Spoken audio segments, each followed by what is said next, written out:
नमस्कार, न्यूज 18 राजस्थान पर आप सभी का स्वागत। मैं हूं आपके साथ हेमंत कुमार। चलिए खबरों की शुरुआत इस वक्त की बड़ी खबर के साथ। बाड़मेर से बड़ी खबर है जहां पर रफ्तार का कहर टूटा है। एक अनियंत्रित कार ने दो युवकों को टक्कर मारी और इससे दोनों युवकों की मौत हो गई है।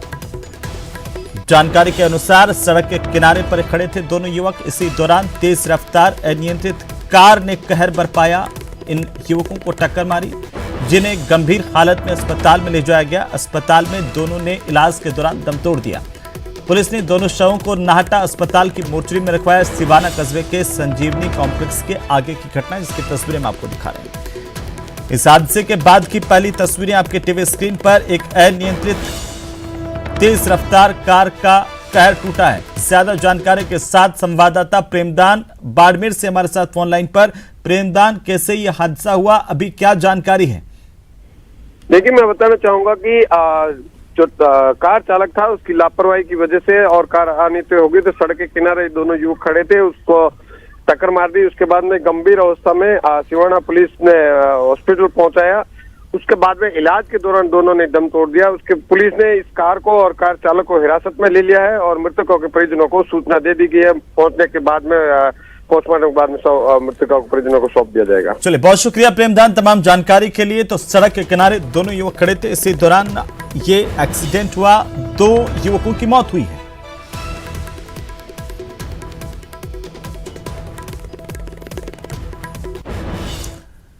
और अब बात अपग्रेड के लिए अनशन की। श्री गंगानगर में स्कूल पर तालाबंदी जारी है। चौथे दिन भी यह तालाबंदी जारी रही, जहां पर ग्रामीणों की ओर से स्कूल पर ताला लगा करके लगातार प्रदर्शन और धरना किया जा रहा है। आज से ग्रामीणों ने अनशन शुरू कर दिया है। इस अनशन में 2 महिलाओं के साथ 5 लोग शामिल हैं। स्कूल को क्रमोन्नत करने की मांग ग्रामीणों की ओर से जारी है। ग्रामीणों का कहना है कि सालों पुरानी मांग है, जिसकी सुनवाई आज तक नहीं हुई और अब उन्हें मजबूरन प्रदर्शन करना पड़ रहा है, धरना देना पड़ रहा है। ग्रामीणों ने आज से अनशन की शुरुआत कर दी है। इस अनशन में 2 महिलाओं समेत 5 लोग बैठे हुए हैं। रायसिंह नगर के ततारसर गांव का पूरा मामला, जहां पर सरकारी स्कूल को क्रमोन्नत करने की मांग को लेकर के ग्रामीणों का प्रदर्शन जारी है।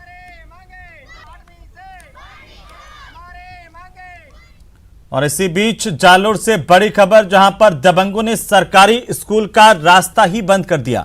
आपको बता दें कि दबंगों ने सरकारी स्कूल का रास्ता बंद कर दिया है, जिससे अब बच्चे इस स्कूल में नहीं जा पा रहे हैं और मजबूरन बच्चों को इस रास्ते पर धरने पर बैठना पड़ रहा है। ये मांग बच्चों की है कि आखिरकार उन्हें स्कूल का रास्ता दिलाइए, लेकिन ना तो पुलिस प्रशासन पर इसका कोई असर पड़ रहा है, ना ही स्थानीय जनप्रतिनिधियों पर। हालात ये है कि दबंग पूरी तरह से बेखौफ नजर आ रहे हैं और इन दबंगों ने सरकारी स्कूल के सरकारी रास्ते पर अतिक्रमण करके उसको पूरी तरह से ब्लॉक कर दिया है, जिससे बच्चे अब स्कूल नहीं जा पा रहे हैं। लेकिन शिक्षा विभाग को इससे कोई मतलब दिखाई नहीं देता। ये तस्वीरें देखिए, जहां पर बीच रास्ते में सड़क पर बच्चे बैठे हुए हैं और आगे रास्ता पूरा बंद है। इसके बावजूद इन बच्चों की सुनवाई अभी तक नहीं हो पाई है। इन बच्चों का कहना है कि ये रास्ता जो स्कूल का आम रास्ता है, जिस पर दबंगों ने कब्जा करके इस रास्ते को रोक दिया है, उनके खिलाफ ना तो अब तक स्थानीय पुलिस थाने ने कोई कार्रवाई की है, ना ही प्रशासन ने कोई कार्रवाई की है। और दबंगों का हौसला देखिए कि उनको कोई खौफ नहीं है पुलिस प्रशासन का। 2-3 महीने में वापस रास्ता बंद हो जाएगा, इसलिए बारिश हुई थी कल परसों और रास्ता बंद कर दिया। स्कूल जाने के लिए रास्ता नहीं है। अब आप चाहते क्या हो? स्कूल जाना है, रास्ता खुलवा दे। और इसी खबर पर ज्यादा जानकारी के साथ जालोर से हमारे संवाददाता श्याम बिश्नोई फोन लाइन पर हमारे साथ जुड़ चुके हैं। श्याम, कहां का ये पूरा मामला है और कब से बच्चे ये धरने पर बैठे हुए हैं? देखिए हेमंत, ये जालोर जिले के बागोड़ा उपखंड क्षेत्र के जैसावास गांव के आलम जी का दौरा का सरकारी विद्यालय, वहां का मामला है। जब सवेरे 7:30 बजे बच्चे स्कूल पहुंचे थे, इस दौरान वहां पर जो रास्ता बंद होने की वजह से बच्चों ने धरना प्रदर्शन शुरू कर दिया है। जो रास्ता है, मुख्य सड़क गुजरती है, उसके पास में ही बच्चे बैठे हैं और वहां से स्कूल दूर है। वहां जाने के लिए जो रास्ता है सरकारी, वो बंद है। इसको लेकर उपखंड अधिकारी की एक स्पेशल टीम है, वो मौके पर पहुंच चुके हैं और जिस तरीके से अभिभावकों को समझा इसके बाद है और रास्ता खुलवाने को लेकर तमाम प्रकार के प्रोसेस है वो शुरू कर दिए गए हैं। लेकिन निश्चित तौर से हेमंत, पिछले लंबे समय से ये जो रास्ता था सरकारी विद्यालय जाने के लिए, वो रास्ता लोगों के खेतों से होकर ऐसे ही जाता था। ऐसे में बारिश के समय में किसानों ने बुआई शुरू कर दी तो वो रास्ता बंद हो गया, और वैसे में सरकारी रास्ता था वो कुछ दबंगों के द्वारा रास्ता पिछले लंबे समय से दबा कर रखा हुआ है। इसको लेकर प्रशासन की ओर से कई बार विभागीय जो कार्रवाइयां थी वो भी हुई, लेकिन रास्ता नहीं खोला गया। ऐसे में अब मजबूरी में जो सरकारी रास्ता बंद हो गया, ऐसे में सरकारी स्कूल में विद्यालय में पढ़ने वाले बच्चे अब स्कूल से वंचित है, वो धरना प्रदर्शन शुरू कर दिया है। लेकिन शाम इतना बड़ा वाकया हो गया, स्थानीय पुलिस क्या कर रही है, लोकल थाना क्या कर रहा है, थाना इंचार्ज क्या कर रहे हैं? देखिए हेमंत, पुलिस की जिम्मेदारी थी कि इस तरीके के मामले को लेकर जो है रास्ता खुलवाया जाए, प्रशासन की ओर से भी सहयोग किया जाए, इमदाद देने का काम था वो भी करना चाहिए था। लेकिन जिस तरीके से जो वहाँ का घटनाक्रम रहा है, तमाम प्रकार की जो टीमें थी वो जैसे ही स्कूल बंद हुआ उसके बाद पुलिस मौके पर जरूर पहुंच चुकी है, लेकिन अभी तक जो प्रोसेस है रास्ता खोलने का वो शुरू नहीं किया गया। लेकिन विभागीय अधिकारियों का यह दावा है कि रास्ता खुलवा दिया जाएगा और बच्चों को नियमित स्कूल जाने के रास्ते केवल रास्ता खुलवाने की जिम्मेदारी है, बल्कि इस तरह के जो दबंग हैं कथित तौर पर, उनके खिलाफ केस भी दर्ज होना चाहिए, उनके खिलाफ कार्रवाई होनी चाहिए थी, उनकी गिरफ्तारी होनी चाहिए थी कि सरकारी रास्ते पर अतिक्रमण करके पूरे स्कूल की व्यवस्था को इन्होंने बाधित किया है। इस गांव के सरपंच, अन्य कोई जनप्रतिनिधि इस पूरे मामले में बोल रहे हैं, सामने आ रहे हैं? देखिए हेमंत, निश्चित तौर से स्थानीय जनप्रतिनिधि है वो पूरी तरीके से उन अभिभावकों के साथ में है और वहां पर धरना स्थल पर ही मौजूद है। वहां प्रशासन की जो टीमें हैं उनके साथ वार्ता का दौर भी शुरू हो चुका है। लेकिन जिस तरीके से बात करें, लंबे समय से रास्ता बंद था तो उनके स्थानीय प्रशासन को कार्रवाई करनी चाहिए थी, पुलिस को कार्रवाई करनी चाहिए थी, वो कार्रवाइयां नहीं हुई और नतीजा ये रहा कि अब बच्चे स्कूल से वंचित है और बाहर। एसडीएम क्या कह रहे हैं इस पूरे मामले पर? श्याम, अगर आपकी बात हो पाई है तो उनकी जिम्मेदारी भी उतनी बनती थी?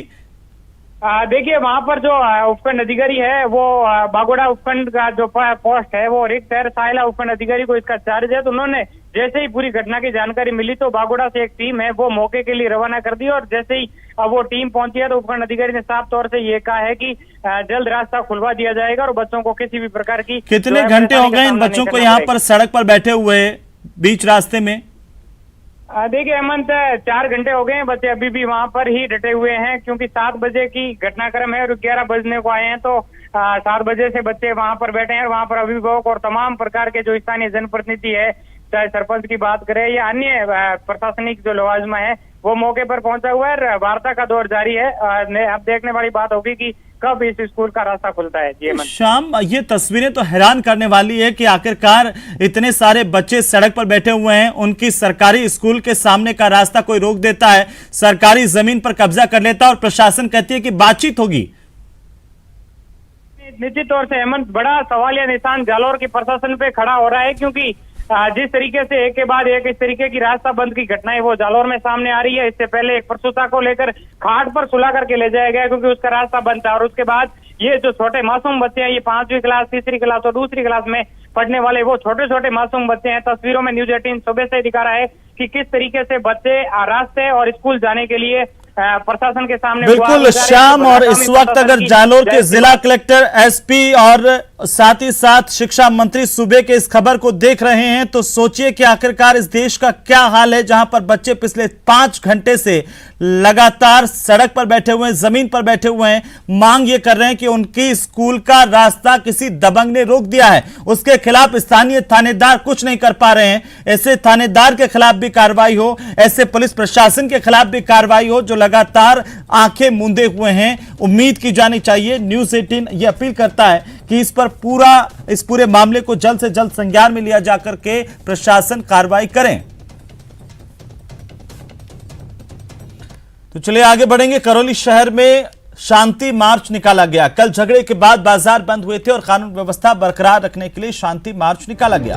प्रशासनिक अधिकारियों की ओर से लोगों से शांति बनाए रखने की अपील की गई है। आपको बता दें कि पुलिस प्रशासन के आला अधिकारियों की मौजूदगी में करौली शहर में शांति मार्च निकाला गया। संदेश शांति, भाईचारे, अमन का दिया गया और बाकी शांति समिति के सदस्य भी इस शांति मार्च में शामिल हुए। प्रशासनिक अधिकारियों की ओर से सभी से शांति बनाए रखने की अपील की गई है, अफवाहों से बचने की अपील की गई है और किसी तरह की अफवाहें नहीं फैलाने की हिदायत दी गई है क्योंकि पुलिस और प्रशासन लगातार मुस्तैदी के साथ निगरानी कर रहा है। ऐसे लोगों के खिलाफ कड़ी से कड़ी कार्रवाई की जाएगी जो व्हाट्सएप पर और फेसबुक पर बाकी अन्य सोशल साइट्स पर अफवाहें फैला रहे हैं।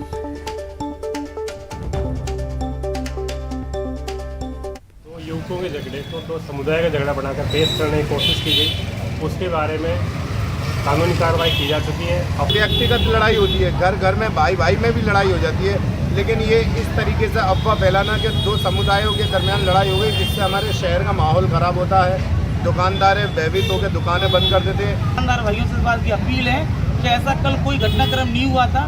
कृपया आप सब अपनी अपनी दुकानें खोलें और शांति के साथ अपनी दिनचर्या और रोजमर्रा के जीवन को व्यतीत।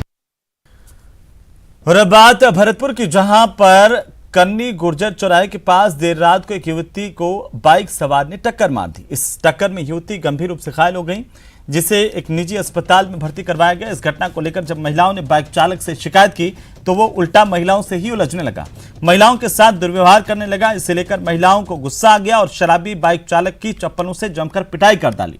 बाद में मौके पर मौजूद लोगों ने मथुरा गेट थाना पुलिस को घटना की जानकारी दी, जिसके बाद पुलिस मौके पर पहुंची और शराबी युवक को हिरासत में लिया गया। दो अलग अलग तस्वीरें आपकी टीवी स्क्रीन पर किस तरीके से शराबी की पिटाई महिलाओं की ओर से की गई है। ये देखिए, ये युवक शराब के नशे में धुत था और बाइक सवार युवक ने पहले महिला को टक्कर मारी, इसके बाद वहां पर मौजूद बाकी महिलाओं से बदसलूकी की और जब महिलाओं को गुस्सा आया तो इसकी जमकर धुनाई की।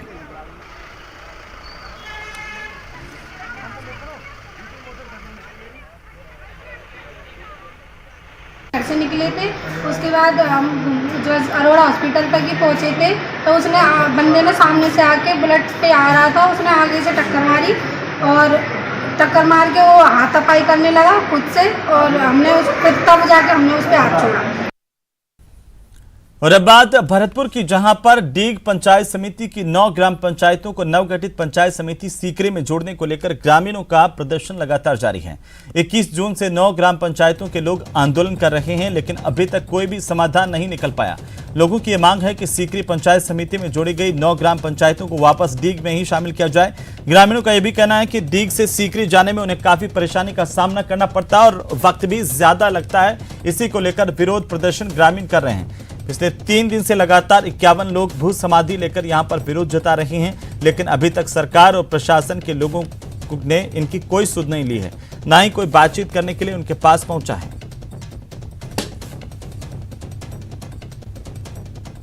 सरकार ने रास्तों की नहीं सुनी।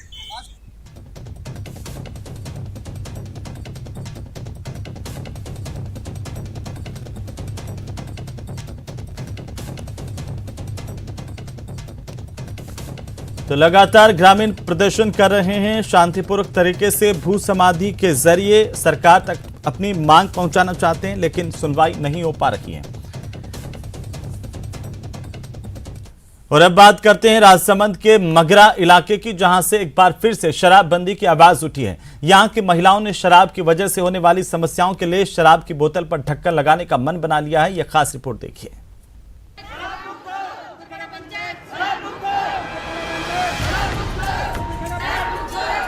शराबबंदी के लिए नारेबाजी करने वाली ये महिलाएं राजसमंद के मगरा इलाके के देवगढ़ इलाके की हैं। इस इलाके की खास बात ये है कि यहाँ शराबबंदी के लिए लंबे समय से आंदोलन चल रहा है और इससे पहले 3 बार ये महिलाएं बैलेट के जरिए बोतल पर ढक्कन लगाने की कोशिश भी कर चुकी हैं और अब उसी कड़ी में भीम पंचायत समिति की कुकरखेड़ा ग्राम पंचायत की महिलाओं ने शराबबंदी की मांग करते हुए जिला कलेक्टर को ज्ञापन सौंपा है।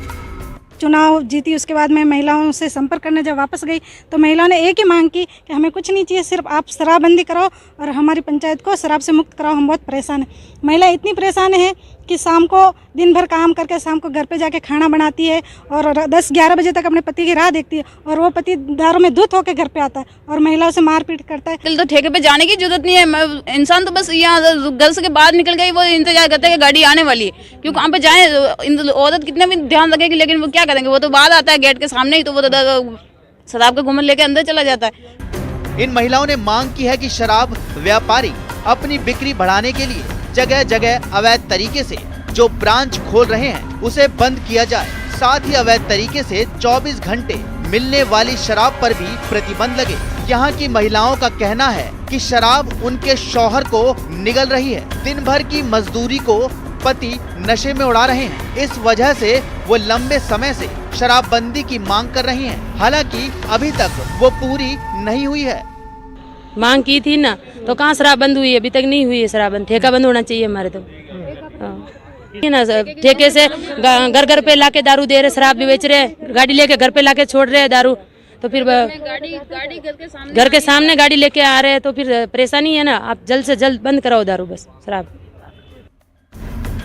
शराब वो बला है जिसमें सब कुछ बर्बाद हो जाता है। यहाँ के लोग भी सालों से इस बला की वजह से बर्बाद हो रहे हैं और यही वजह है कि अब यहाँ की महिलाएं अपना घर परिवार बचाने के लिए शराबबंदी की मांग कर रही हैं। देखना है कि उनकी मांग कब तक पूरी होती है। राजसमंद से न्यूज़ 18 के लिए अलकेश सनाड्य की रिपोर्ट। और इसी दौरान राजसमंद से बड़ी खबर मिल रही है। आपको बता दें कि बड़ी और अहम जानकारी इस वक्त की पुलिस पर हमला होने के मामले में बड़ी अपडेट है। 2 पुलिसकर्मियों पर जानलेवा हमला किया गया था और इस वारदात के मुख्य आरोपी 5 दिन के पुलिस रिमांड पर लिए गए हैं। पुलिसकर्मियों पर धारदार हथियार से हमला करने का यह पूरा मामला, आरोपियों को पुलिस ने रिमांड पर लिया है। बड़ी जानकारी इस वक्त राजसमंद से। राजसमंद में पुलिस पर धारदार हथियार से हमला करने के आरोपियों को 5 दिन के पुलिस रिमांड पर लिया गया है। 2 पुलिसकर्मियों पर जानलेवा हमला किया गया था। इस वारदात का मुख्य आरोपी अब 5 दिन के रिमांड पर है। इस रिमांड के दौरान पुलिस इससे पूछताछ करेगी कि आखिरकार इस तरह की घटना के पीछे किसका हाथ था। ज्यादा जानकारी के साथ राजसमंद से हमारे संवाददाता अलकेश सनाडे फोन लाइन पर जुड़ चुके हैं। अलकेश, क्या जानकारी? जी मैं अहमद आपको बता दूं कि जो बदनौर चौराहा है भीम कस्बे में, वहां पर एक पुलिस कर्मियों के ऊपर जो धारदार हथियार से हमला करने का जो आरोपी था गजेंद्र सिंह, उसको कोर्ट में पेश किया पुलिस ने। और कोर्ट में पेश करने के बाद कोर्ट ने उसको 5 दिन के रिमांड पर भेज दिया है और पुलिस ने इसको 5 दिन के तीसरी रिमांड पर लिया। पुलिस का मकसद ये है कि सबसे पहले पुलिस ये जानना चाहते है कि इस आरोपी को हमला करने के लिए किसने उकसाया था, क्योंकि इस आरोपी ने जब हमला किया था तो उस हमले में एक वजीराम नाम का कांस्टेबल है जिसका हाथ कट गया था, वहीं एक राकेश नाम का कांस्टेबल है जिसकी एक उंगली कट गई थी। तो ऐसे में भीम कस्बे में जब कन्हैयालाल हत्याकांड के बाद 6 दिनों में, महज 6 दिनों में 2 पुलिसकर्मियों पर जानलेवा हमला होता है। पहले 29 तारीख को जब संदीप कांस्टेबल के ऊपर हमला होता है, उसके बाद से ही कस्बे में तनाव था। ऐसे में जब वापस दोबारा जब ये जो गजेंद्र नाम का आरोपी है, इस गजेंद्र नाम के आरोपी ने जब पुलिसकर्मियों के ऊपर जो नाकाबंदी के दौरान हमला किया, तो अब पुलिस, क्योंकि अब कस्बे में शांति धीरे धीरे आ रही है, तो पुलिस अब ये जानना चाहती है कि इसको उकसाया किसने, कौन वो मास्टरमाइंड लोग हैं जिन्होंने जो गजेंद्र नाम के आरोपी को उकसाया और पुलिसकर्मियों पर हमला करने के लिए भेजा था। क्योंकि जब ये हमला करने आया था इसके पास 2 से 3 धारदार हथियार थे और 3 पुलिस वालों के ऊपर इसने निशाना बनाया था। गनीमत ये रही कि कोई जनहानि नहीं हुई। ऐसे में पुलिस अब उस मास्टरमाइंड की तलाश करना चाहती है और 5 दिन के रिमांड के दौरान पुलिस उससे ये बुलवाने की कोशिश करेगी कि किस आदमी ने उसको हमला करने के लिए उकसाया था। अलकेश, ये जो आरोपी अभी पुलिस के हिरासत में गिरफ्तारी में है और अब इससे पूछताछ की जानी है, क्या इससे पहले का कोई आपराधिक रिकॉर्ड सामने आया है कि आखिरकार किस तरह की प्रवृत्ति का ये बदमाश जो अब पुलिस की गिरफ्त में है? जी हाँ, अगर इसके पुराने आपराधिक रिकॉर्ड की बात की जाए तो अभी तक पुलिस के सामने ऐसा कोई रिकॉर्ड सामने नहीं आया। वहीं कुछ लोगों ने, जो वो स्थानीय लोग हैं, उन्होंने इसे बचाने के लिए इसको सिरफिरा बताया है। कुछ लोग इसे मानसिक तौर पे मतलब बीमार भी बता रहे थे। लेकिन पुलिस का ये कहना है कि जिस व्यक्ति ने सुनियोजित ढंग से जब पुलिस कांस्टेबल्स पर हमला किया था, तो ऐसा व्यक्ति मानसिक रूप से बीमार नहीं हो सकता और ये सब कुछ सुनियोजित साजिश थी। इसलिए पुलिस अभी साजिश के तह तक जाना चाहती है। बिल्कुल अलकेश, और इससे देखिए रिमांड के दौरान जब पूछताछ होगी और तमाम तथ्य निकल करके सामने आएंगे कि आखिर इस बदमाश को किसने भेजा था, इसके पीछे और कौन कौन लोग शामिल हैं। बहुत शुक्रिया हमारे साथ जुड़ने के लिए, तमाम जानकारी के लिए। और अब बात करेंगे कोटा की, जहां पर नायपुरा थाना इलाके में MBS अस्पताल के स्टैंड संचालक समेत 4 आरोपियों को गिरफ्तार किया गया है। पुलिस की जानकारी के मुताबिक अस्पताल की पार्किंग पर बदमाशों का जमावड़ा लगा रहता था और वाहन चालकों से आए दिन झगड़े करते थे। ये लोगों और अस्पताल के मरीजों ने मिलकर के पुलिस में इसे लेकर के शिकायत दर्ज करवाई थी, जिसके बाद पुलिस ने बड़ी कार्रवाई की है। आए दिन वाहन चालकों से झगड़ा करने वालों पर कार्रवाई हुई है। अस्पताल में बदमाशों के जमावड़े को देखते हुए यहाँ की जो पार्किंग है उसके संचालक की गिरफ्तारी की गई है। लोगों का आरोप था कि पार्किंग का संचालक यहां पर बदमाशों को बुलाता है और जमावड़ा लगा के रखता है, जिससे लोगों को भारी परेशानी का सामना करना पड़ रहा है। साइकिल स्टैंड के ऊपर इलियास उसके द्वारा फिर जानलेवा हमला किया गया था दूसरे लोगों द्वारा, आपस में काफ़ी छोटे आई थी। उस समय से स्टेज संचालक फरार चल रहा था, जो उसने अपने आपराधिक तत्वों के लोगों को यहाँ जमावड़ा कर रखा था, उनको बैठा रखा था। आज हमने यहाँ पे जो आपराधिक तत्व है, जो पुराने डिस्ट्रिक्ट चारांशुदा है, उनको हमने 151 में गिरफ्तार किया।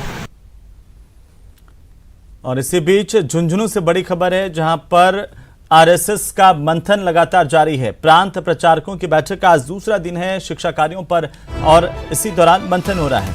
संघ प्रमुख मोहन भागवत खुद मौजूद है यहां पर। कल से लगातार ये मंथन का सिलसिला जारी, आज दूसरा दिन इस बैठक का है। तस्वीरें आपकी टीवी स्क्रीन पर। प्रांत प्रचारकों की बैठक का दूसरा दिन है। संघ प्रमुख लगातार मौजूद हैं यहां पर। ज्यादा जानकारी के साथ हमारे सहयोगी झुंझुनू से कृष्ण शेखावत फोन लाइन पर जुड़ चुके हैं। कृष्ण, क्या कुछ जानकारी? आरएसएस का मंथन लगातार जारी है। जी, मैं आपको बता दूं कि झुंझुनू में आरएसएस के अखिल भारतीय प्रांत प्रचारकों की बैठक है, वो दूसरे दिन भी जारी है। और यह बैठक करीब सुबह 8 बजे आज शुरू हुई थी। और इसमें आज जो संघ शिक्षा वर्ग के जो आंकड़े हैं उनके ऊपर जो मंथन हो रहा है, इसमें संघ शिक्षा वर्ग के प्रथम वर्ष द्वितीय वर्ष के जो आंकड़े हैं उनका संकलन, नवीन प्रयोग और उन पर जो विश्लेषण है वो किया जा रहा है। साथ ही जो प्रांत प्रचारक हैं, सह प्रांत प्रचारक हैं, वो अपने अपने क्षेत्रों में जो उनके अनुभव है वो साझा कर रहे हैं। बैठक में संघ प्रमुख मोहन भागवत है, वो मौजूद हैं। जी, आज क्या कुछ होना है कृष्ण, और कल क्या क्या हुआ? कल की बैठक में जो अखिल भारतीय प्रांत प्रचारक हैं उन्होंने अपने अपने क्षेत्र में जो कार्य किए हैं, अपने अपने क्षेत्रों की वास्तविक स्थिति है उनकी जानकारी और जो उनके अनुभव है वो उन्होंने रखे थे। बिल्कुल, चलिए बहुत शुक्रिया कृष्ण तमाम जानकारी के लिए। लगातार अपडेट हम आपसे लेते रहेंगे। तो आरएसएस की बैठक यहां पर हो रही है, आज दूसरा दिन है लगातार जब आरएसएस यहां पर मंथन कर रहा है और झुंझुनू में कड़ी सुरक्षा व्यवस्था के बीच में ये मंथन का सिलसिला लगातार जारी है।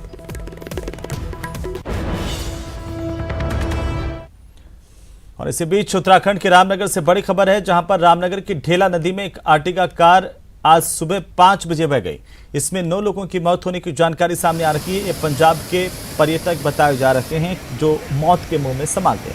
तस्वीरें आपकी टीवी स्क्रीन पर। तेज बहाव यहां पर नदी में हो रहा था और इसी दौरान ये कार बही है। कार के बहने से 9 लोगों की मौत हुई है। ये तमाम जो मृतक हैं वो पंजाब के बताए जा रहे हैं। बहरहाल जैसे ही जानकारी मिली, रात प्रबंधन की टीम मौके पर पहुंची, कार को निकालने की कोशिश की गई। कड़ी मशक्कत के बाद अब कार को बाहर निकाल लिया गया है। कुल मिलाकर के 9 लोगों की मौत सामने आई है।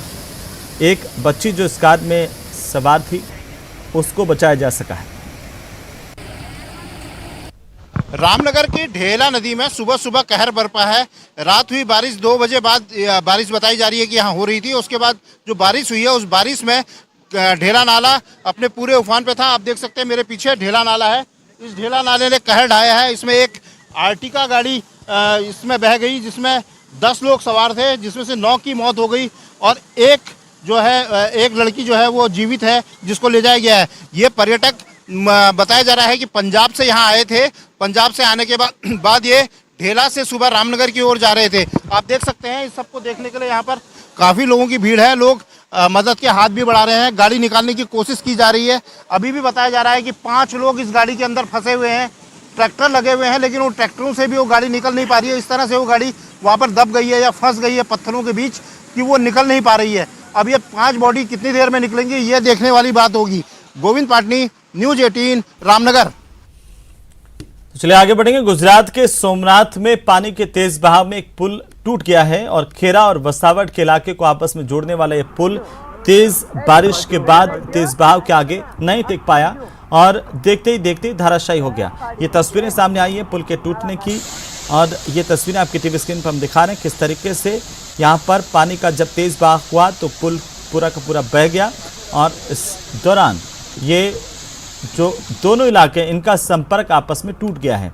खेरा और वसावट के इलाकों का संपर्क टूट गया क्योंकि पुल जो दोनों के संपर्क का एक माध्यम था वो पानी के बहाव में बह गया है। कई सवाल भी इसे लेकर के खड़े हो रहे हैं कि आखिरकार क्या इसका जो निर्माण है उसको करते समय तमाम चीज़ों का ध्यान नहीं रखा गया था, सावधानी नहीं बरती गई थी, क्या घटिया निर्माण काम में लिया गया था जिसकी वजह से ये पुल यहाँ पर धराशायी हुआ है। बहरहाल आपको बता दें कि खेरा और वसावट को जोड़ने वाला ये पुल देखते ही देखते पानी के तेज बहाव में बह गया। किस तरीके से यहाँ पर ये पूरा का पूरा पुल टूटा और पानी में बहा, उसकी तस्वीरें सामने आई हैं। वो तस्वीरें हम आपको दिखा रहे हैं। सोमनाथ की तस्वीरें हैं गुजरात के, जहाँ पर ये पुल बहा है।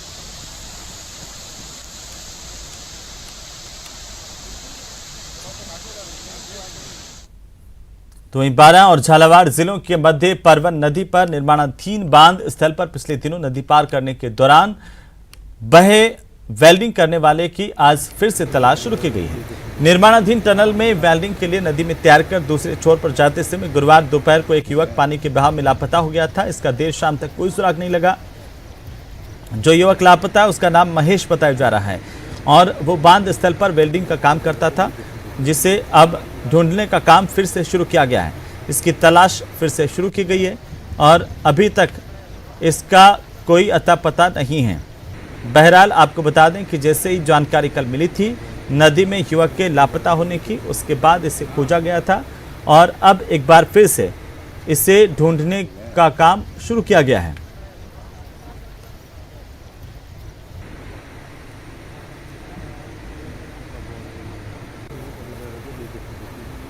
तो वहीं कोटा से अगली खबर, जहां पर कोटा की चंबल नदी में डूबने वाले युवक का आज 6 दिन बाद भी रेस्क्यू ऑपरेशन जारी है। गोताखोरों की टीम ने शव को बाहर निकाल लिया है।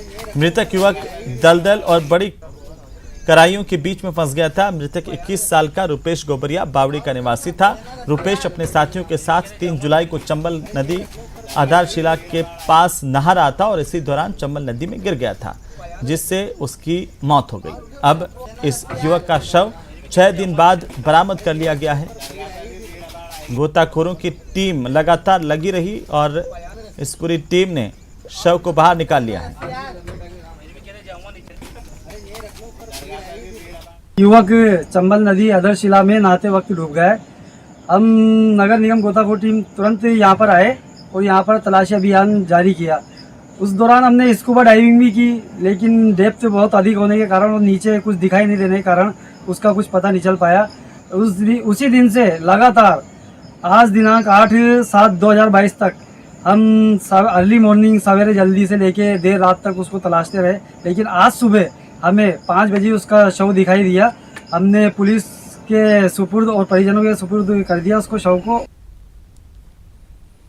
चलिए आगे बढ़ेंगे और इसी बीच बड़ी खबर हम आपको बता दें, भरतपुर में स्कूल पर तालाबंदी के मामले को लेकर के बड़ी जानकारी सामने आ रही है।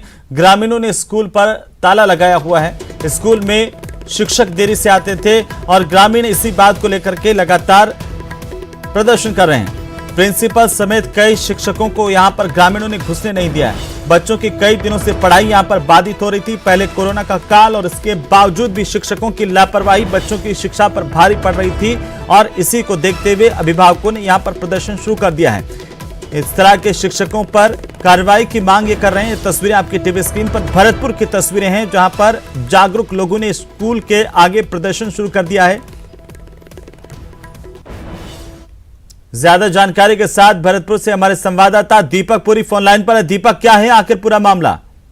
देखिए हेमंत, ये कामा उपखंड का गांव है पल्ला, वहां का राजकीय उच्च माध्यमिक विद्यालय है। उसमें ग्रामीण जो है वो प्रदर्शन कर रहे हैं और उनका कहना है कि शिक्षक जो है वो रोजाना लेट पहुंचते हैं और उससे कहीं ना कहीं बच्चों की जो पढ़ाई है वो बाधित होती है और उसी को लेकर आज उन्होंने गेट पर जो है तालेबंदी कर दी। तालेबंदी के दौरान देखा गया था कि जो शिक्षक लेट पहुंचते थे वो हमेशा की तरह लेट पहुंचे, तो ग्रामीणों ने उनको अंदर नहीं घुसने दिया।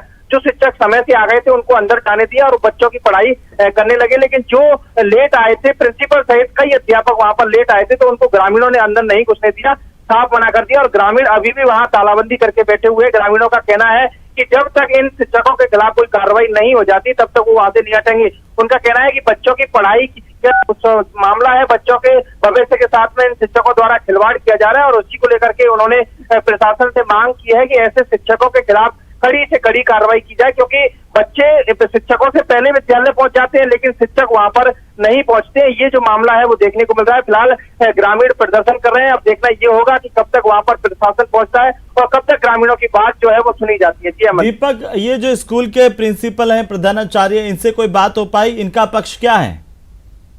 देखिए, इनसे हमने संपर्क करने की कोशिश की तो इनका अभी तक कोई पक्ष जो है वो सामने नहीं आ रहा है। हालांकि एक दो शिक्षकों का कहना है कि हम समय से आते हैं लेकिन आज किसी कारणवश लेट हो गए थे और उसी के कारण जो है ग्रामीणों ने तालाबंदी कर दी। लेकिन ग्रामीणों ने एक बड़ा आरोप लगाया है शिक्षकों पर कि जो कई शिक्षक है वो नशे के हालात में विद्यालय में रहते हैं और वहां पर ऐसे में वो बच्चों को कैसे पढ़ाई कराते हैं, ये बड़ा मामला है।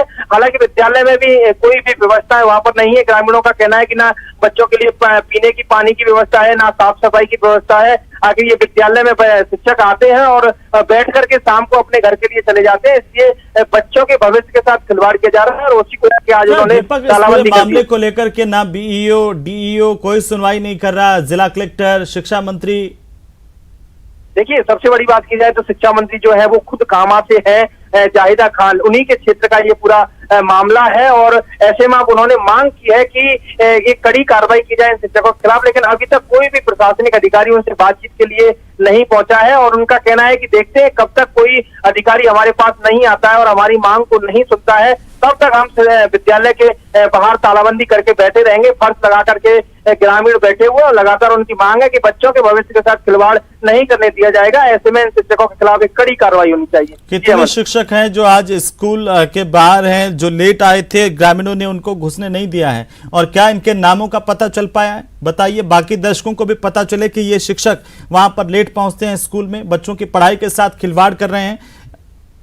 देखिए, 15 का स्टाफ जो है इस विद्यालय में तैनात है और ऐसे में आधा दर्जन से अधिक ऐसे शिक्षक हैं जो लेट पहुंचे थे। उनमें प्रिंसिपल है वो खुद सामने है। हालांकि कुछ देर बाद ही उन सारे शिक्षकों के नाम जो है वो सामने आ जाएंगे। ग्रामीणों का कहना है कि आधा दर्जन से अधिक ऐसे शिक्षक थे जो मौके पर समय पर नहीं पहुंचे और उनको जो है तालेबंदी कर दी गई थी। उसके बाद उनको बाहर रह गए थे वो। अब ग्रामीणों से उन्होंने अंदर जाने की जिद भी की लेकिन ग्रामीणों ने उनको अंदर नहीं जाने दिया। ग्रामीणों ने कहा अपने अधिकारियों को यहाँ पर बुलाइए और जब तक आपके खिलाफ कार्रवाई नहीं होती आपको अंदर नहीं जाने दिया जाएगा। साफ तौर पर ग्रामीणों का कहना है कि जब तक इनका स्थानांतरण यहाँ से नहीं किया जाएगा वो वहां से नहीं उठेंगे। हालांकि साफ कुछ देर बाद जो है उनके नाम भी सामने आ जाएंगे कि कौन कौन ऐसे शिक्षक हैं जो बिल्कुल दीपक, जैसे उनके नाम सामने आएंगे प्रदेश की जनता के सामने हम वो नाम दिखाएंगे जो छात्रों के साथ, भविष्य के साथ खिलवाड़ कर रहे हैं, अपनी जिम्मेदारी का निर्वहन ठीक तरीके से नहीं कर रहे हैं और ऐसे शिक्षकों के खिलाफ प्रशासन भी कोई कार्रवाई नहीं कर रहा है। ये बहुत गंभीर है। बहुत शुक्रिया तमाम जानकारी के लिए। बहरहाल ग्रामीण अभी डटे हुए हैं। ग्रामीणों ने कहा कि रोजाना इस तरह से जो शिक्षक लेट आते हैं उनकी वजह से उनके बच्चों को इसका खामियाजा भुगतना पड़ता है। गरीबों के बच्चे सरकारी स्कूल में पढ़ते हैं और शिक्षक इनको लेकर के संवेदनशील नहीं है। तो वहीं प्रतापगढ़ जिले में मानसून अब पूरी तरह से मेहरबान है। बीते 3 दिनों से हो रही लगातार बरसात से नदी नाले उफान पर हैं। तापमान में आई गिरावट के बाद लोगों को गर्मी से राहत मिली है। जिले में अभी तक औसत 12% बारिश हो चुकी है। बीते 24 घंटे में छोटी सादरी के इलाके में सबसे ज्यादा 35 मिलीमीटर बरसात रिकॉर्ड की गई है। तो लगातार बारिश का मौसम यहां पर देखने को मिल रहा है। 3 दिनों से लगातार बारिश का दौर है। तो वहीं जैसलमेर में भी बादल जमकर बरसे हैं जिससे मौसम तो यहां पर सुहाना हुआ है, लेकिन जगह जगह जलभराव की स्थितियां पैदा हो गई हैं। जैसलमेर के एकमात्र राजकीय जिला अस्पताल जवाहर अस्पताल में पानी भर गया है। 1 घंटे की बारिश ने ड्रेनेज सिस्टम की पोल खोल करके रख दी है। जिला अस्पताल के मुख्य द्वार समेत दवा काउंटर, ओपीडी परिसर में पूरी तरह से पानी भरा हुआ है घुटनों तक। जलभराव के चलते मरीज, उनके परिजन परेशान हैं। मरीजों को अस्पताल में लाना भी मुश्किल हो रहा है। और इस मौके पर न्यूज़ 18 के हमारे संवाददाता श्रीकांत व्यास ने मौके का जायजा लिया है। जैसलमेर में झमाझम बारिश के साथ अब जिला अस्पताल के हाल और बेहाल हो चुके हैं। तस्वीरें साफ बयां करती है कि मरीजों को अब और बड़ी तकलीफों का सामना करना पड़ेगा, क्योंकि ये पानी यहाँ मुख्य द्वार से होकर पूरे अस्पताल तक जाता है। आप देखिए ट्रॉमा सेंटर में सबसे अधिक जो है वो मरीज आ रहे हैं और उसी बीच जो है वो गाड़ियां बंद हो रही है। परेशानी का सबब बना है, कुछ लोग गाड़ियां रोक भी रहे हैं। सामने की तस्वीरें हैं, कुछ लोग गाड़ियां रोक रहे हैं क्योंकि बारिश का जो पानी है वो इस अस्पताल परिसर में भर चुका है। कहीं ना कहीं मरीजों के लिए बड़ी परेशानी खड़ी हो चुकी है। अब यहाँ पर तस्वीरें देखिए, लोग छाता लेकर खड़े हैं क्योंकि बारिश से बचने के लिए अंदर आए थे, लेकिन पूरे में पानी है। गाड़ियां देखिए, गाड़ियां जो है वो पानी का जो लेवल है वो गाड़ियों में जा रहा है। गाड़ियां कहीं ना कहीं बंद होने की संभावना है। सबसे बड़ी परेशानी उन लोगों के लिए जो मरीजों को लेकर यहाँ पर उनके परिजन पहुंच रहे हैं। कहीं ना कहीं मैं और तस्वीरें दिखाना चाहूंगा। यहाँ की तस्वीरें साफ बयां करती है कि अस्पताल परिसर से जो है वो पानी निकासी के लिए कोई उचित संसाधन जो है वो मुहैया नहीं नजर आ रहे हैं। इस पानी के बीच की जो तस्वीरें हैं उसके साथ गंदगी जो है वो अंदर आ चुकी है। पूरे नाले का पानी अस्पताल में। सामने देखिए एक मरीज जो है वो अपनी यहाँ पर आ रहा है, उसके परिजन उसे लेकर आ रहे हैं, जीप के अंदर लेके आ रहे हैं। कितना पानी, कितनी परेशानियां जो है वो अस्पताल में देखने को मिल रही है। काफी दिक्कत होती है यहाँ आने जाने में, लोग मरीजों को भी दिक्कत होती है, हमें स्टाफों को भी दिक्कत होती है। तो टोंक जिले में बिजली विभाग के अधिकारियों की लापरवाही अब लोगों की जान पर भारी पड़ रही है। बिजली कटौती और अन्य शिकायतों को नजरअंदाज करने वाले अधिकारी अब हादसों के बाद भी रिस्पॉन्स नहीं कर रहे हैं। यहाँ पर निवाई के दोताना गांव में घरों में 11 केवी का करंट दौड़ने के बाद घरों के लोग डरे हुए हैं। हादसे के वक्त परिवार के लोगों को घर में करंट के झटके लगते रहे, लेकिन बिजली विभाग से संपर्क करने के बावजूद भी यहां पर पावर ऑफ नहीं किया गया। बाद में मौके पर पहुंची पुलिस ने यहां पर लाइन को कटवाया, पावर ऑफ करवाया। यहां के लोग बिजली विभाग के अधिकारियों को कई बार शिकायत कर चुके हैं, लेकिन इसके बावजूद भी ध्यान नहीं दिया जा रहा है।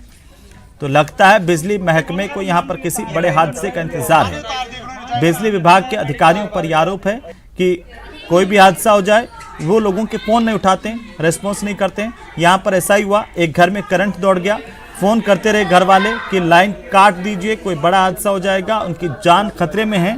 लेकिन बिजली विभाग के अधिकारियों कर्मचारियों ने एक फोन कॉल उठाना मुनासिब नहीं समझा और आखिरकार जब हार थक करके काफी देर बाद में पुलिस मौके पर पहुंची, पुलिस ने बिजली विभाग के कर्मचारियों से कह करके लाइन कटवाई। लाइनमैन को कॉल किया तो लाइनमैन फोन नहीं उठा, फोन उठाने के बाद कह रहा है कि नहीं अभी वो नहीं है यहाँ पे। ठीक है, उसका ये जवाब रहा। मैंने जेईएन को जो मेरे पास नंबर थे उनको फ़ोन किया तो उनका भी कोई रेस्पॉन्स नहीं आया।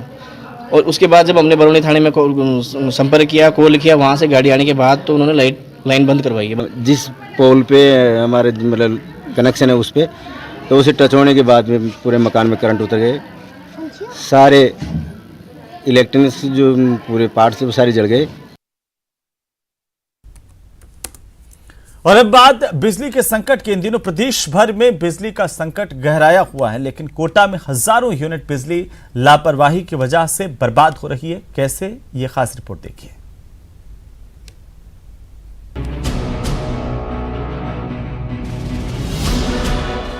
दिन के वक्त इन लाइटों का कोई काम नहीं, फिर भी ये जल रही है। प्रदेश के दूसरे इलाकों की तरह कोटा के लोगों को भी 24 घंटे बिजली नहीं मिलती, फिर भी ये लाइटें जलती रहती हैं। एक और कोचिंग नगरी में अघोषित बिजली कटौती से उपभोक्ताओं में भारी आक्रोश है। लगातार बिजली कटौती से लोग परेशान हैं और बिजली विभाग के कार्यालय में हंगामा, नारेबाजी और धरना प्रदर्शन हो रहे हैं। लेकिन वही आपको दूसरी ओर एक तस्वीर दिखाना चाहते हैं। ये तस्वीर देखिए, यहाँ जो रोड लाइटें हैं शहर की वो दिन भर चलती रहती है। भले ही शहर में रात को या दिन को अघोषित बिजली कटौती होती है, बिजली की लगातार कटौती के बावजूद उपभोक्ताओं को भारी परेशानियों का सामना करना पड़ रहा है। लेकिन बिजली विभाग की लापरवाही के चलते ये जो रोड लाइटें हैं दिन भर चलती रहती है। इनके बारे में विभाग की तरफ से कोई भी ध्यान नहीं दिया जा रहा है।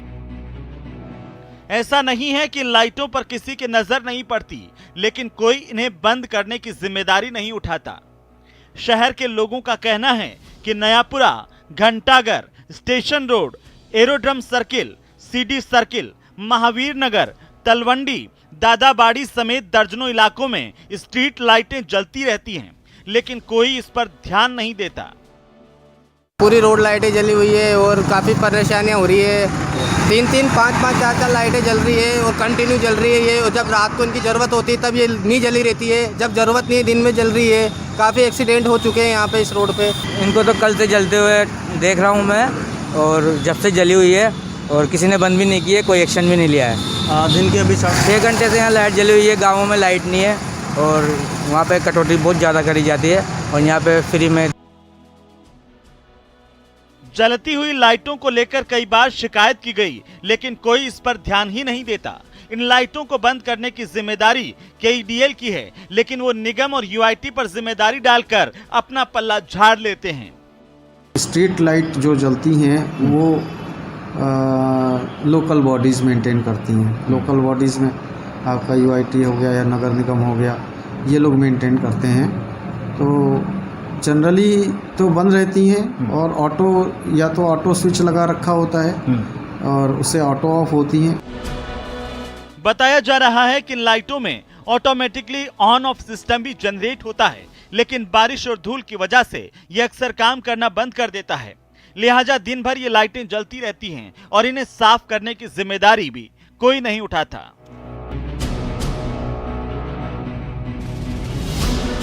ये जो रोड लाइटें हैं जलती हैं, और सबसे बड़ी बात है हजारों यूनिट बिजली जो है वो बेकार चली जाती है। कोटा से न्यूज़ 18 राजस्थान के लिए ओम प्रकाश मारू। तो खबरों में यहाँ पर वक्त तो चला, एक छोटे से ब्रेक का, जल्द लौटेंगे।